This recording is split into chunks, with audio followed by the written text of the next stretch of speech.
आज हम बात करेंगे एक बड़ी और ऐतिहासिक खबर की।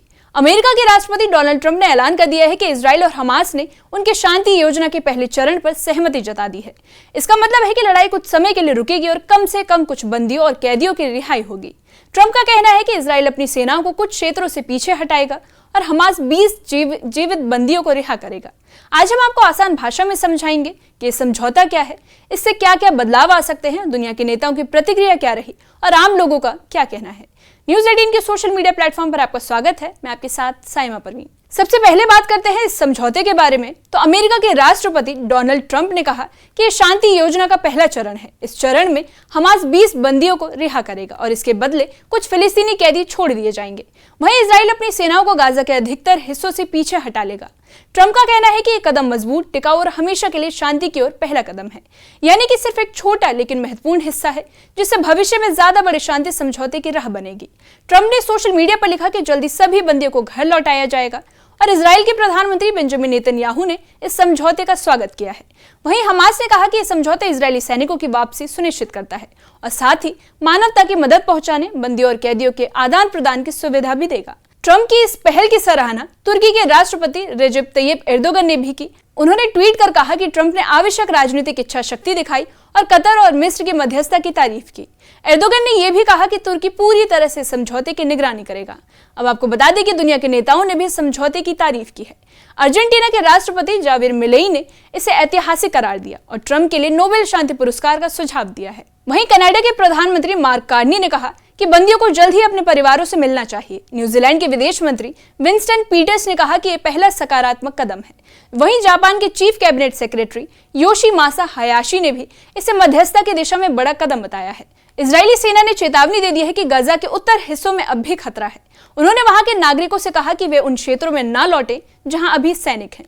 सेना के प्रवक्ता अविचाय अदराई ने ट्वीट कर कहा कि सुरक्षा के कारण नागरिकों को उत्तर गाजा से दूर रहना चाहिए और ये चेतावनी समझौते के ऐलान के कुछ घंटों बाद आई।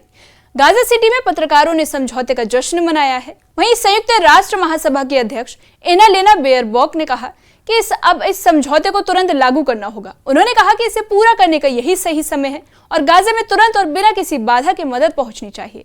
उन्होंने सभी पक्षों से अपील की है कि स्थायी संघर्ष विराम को लागू करें, हमास के शासन और इजराइल के कब्जे का अंत करें और 2 राज्य समाधान की दिशा में काम करें। वहीं इजराइल के अमेरिकी दूत येचेल लीटर ने कहा कि सभी जीवित बंदियों को रविवार या सोमवार तक रिहा किया जाएगा। इसके लिए हमास के पास 72 घंटे की समय सीमा होगी, जो इजरायली कैबिनेट द्वारा नामों की सूची को मंजूरी देने के बाद शुरू होगी। उन्होंने कहा कि यह पहला चरण है और पूरी तरह से लागू होना अहम है ताकि युद्ध समाप्त हो और गाजा का पुनर्निर्माण हो सके। वहीं आपको बता दें कि राष्ट्रपति ट्रंप ने फॉक्स न्यूज को दिए इंटरव्यू में कहा कि हमास शायद सोमवार तक बंदियों को रिहा करना शुरू कर देगा। उन्होंने इसे मध्य पूर्व में शांति की दिशा में एक कदम बताया है। ट्रंप ने कहा कि भविष्य में गाजा एक सुरक्षित और शांत जगह बनेगा और अमेरिका इसकी निगरानी करेगा। इजरायली बंदियों के परिवार ने ट्रंप की सराहना की है। वे वॉशिंगटन में इकट्ठा हुए और ट्रंप प्रशासन का धन्यवाद किया और ये भी कहा कि उन्होंने अपने प्रियजनों को घर लाने की पूरी कोशिश की है। वहीं तेल अवीव में होस्टेजेस स्क्वायर में लोगों ने जश्न मनाया, रोया गाया और खुशियों में शामिल हुए और दुनिया भर के नेता इस समझौते को ऐतिहासिक करार दे रहे हैं। अर्जेंटीना के राष्ट्रपति जाविर मिलेई ने इसे ऐतिहासिक कहा और ट्रंप को नोबेल शांति पुरस्कार के लिए नामांकित करने की बात कही। कनाडा और न्यूजीलैंड ने भी इसे सकारात्मक पहल बताया है। जापान ने इसे 2 राज्य समाधान की दिशा में बड़ा कदम करार दिया। वहीं इजरायली सेना ने चेतावनी दे दी है कि उत्तर गाजा अभी भी खतरनाक है और नागरिकों को वहां नहीं लौटना चाहिए। गाजा सिटी में पत्रकार खुशी में सड़कों पर उतर आए और जश्न मनाया। वहीं गाजा में खुशी का माहौल है। शहर के कुछ पत्रकार हंसते कूदते सड़कों पर उतरे और कहा कि ज्यादातर लोग इंटरनेट के बिना थे और उन्हें खबर सुनाने के लिए जागना पड़ता था। गाजा के दक्षिण में कुछ युवाओं ने एक पत्रकार को अपने कंधों पर बिठाकर लाइव ब्रॉडकास्ट कराया और संघर्ष विराम का जश्न मनाया। उन्होंने पारंपरिक फिलिस्तीनी डांस यानी डेबकम भी किया और गीत गाए। यूएन महासभा अध्यक्ष एनालिना बेरबॉक ने कहा कि यह समझौता 700 से ज्यादा दिनों की तबाही और पीड़ा के बाद आशा की किरण है। उन्होंने कहा कि सभी पक्ष तुरंत मानवीय सहायता पहुंचाएं और स्थायी संघर्ष विराम सुनिश्चित की जाए। तेल अवीव में बंधकों के परिवार ट्रंप के लिए नोबेल पुरस्कार की मांग कर रहे हैं। वहीं वॉशिंगटन में इजरायली बंधकों के परिवारों ने ट्रंप प्रशासन का धन्यवाद दिया। ये परिवार गाजा में 7 अक्टूबर के हमले की 2 साल की सालगिरह पर वॉशिंगटन आए थे। उन्होंने बयान में कहा कि धन्यवाद ट्रंप प्रशासन, आपने हर संभव कोशिश की और हमारे प्रियजन घर लौट सके हैं। वहीं तेल अवीव के होस्टेज स्क्वायर में भी खुशी की लहर देखने को मिली। बंधक परिवार और उनके समर्थक सेंट्रल स्क्वायर में इकट्ठा हुए। कुछ ने शैंपेन की बोतलें खोली और खुशियों में नाचे। पुराने बंधकों से मिलने पर परिवारों की आंखों में आंसू थे, जबकि स्क्वायर में लोग लगातार बढ़ते जा रहे हैं। लेकिन इसी बीच कुछ परिवार फिलिस्तीनी कैदी जमाल अल हुर की रिहाई को लेकर चिंतित हैं। उनके चाचा को 1996 में अल हुर ने मारा था और इस परिवार ने कहा कि वे ट्रंप प्रशासन के प्रयासों के लिए आभारी हैं और खुश हैं, लेकिन डर इस बात का है कि समझौता 7 अक्टूबर जैसे हमले को दोहरा सकता है। और इसी बीच बंधक निम्रोद के पिता यहूदा कोहेन ने कहा कि ये पल उनके इंतजार और आखिरकार इंतजार खत्म हुआ है। इस बार की खबरें गाजा से हैं, जहां बंधकों की रिहाई को लेकर उम्मीद और उत्साह का माहौल है। इस साल पहले रिहा हुए बंधक उमर शेमतोव ने मीडिया से बातचीत में कहा कि उनके अनुभव के आधार पर वे मानते हैं कि बाकी बंधक अपने नजदीकी आजादी के बारे में अवगत हैं और इस खबर को लेकर बेहद उत्साहित हैं। उन्होंने कहा कि मुझे लगता है कि वो जानते हैं और बहुत खुश हैं। इजराइल में बंधकों के परिवारों ने भी इस गाजा ब्रेक थ्रू का स्वागत किया है। मैटन के माता पिता, जिनकी रिहाई की उम्मीद है, उन्होंने कहा कि वो अपने बेटे को गले लगाना चाहते हैं, उसकी खुशबू महसूस करना चाहते हैं और बस यही उनका सबसे बड़ा सपना है कि वो उसे अपने घर में देखें।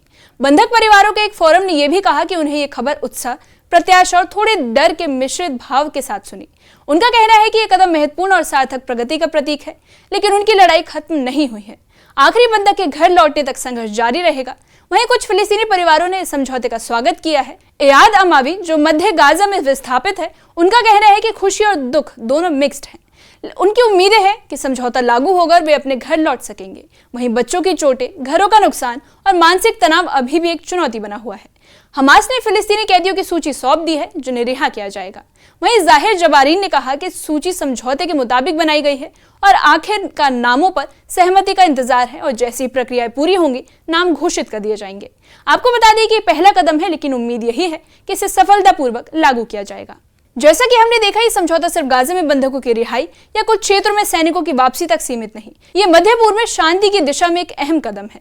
हालांकि ये सिर्फ पहला चरण है, लेकिन इसके सही और पूरी तरह से लागू होने पर ये इलाके में युद्ध विराम, मानवीय राहत और भविष्य में 2 राज्य समाधान की राह खोल सकता है।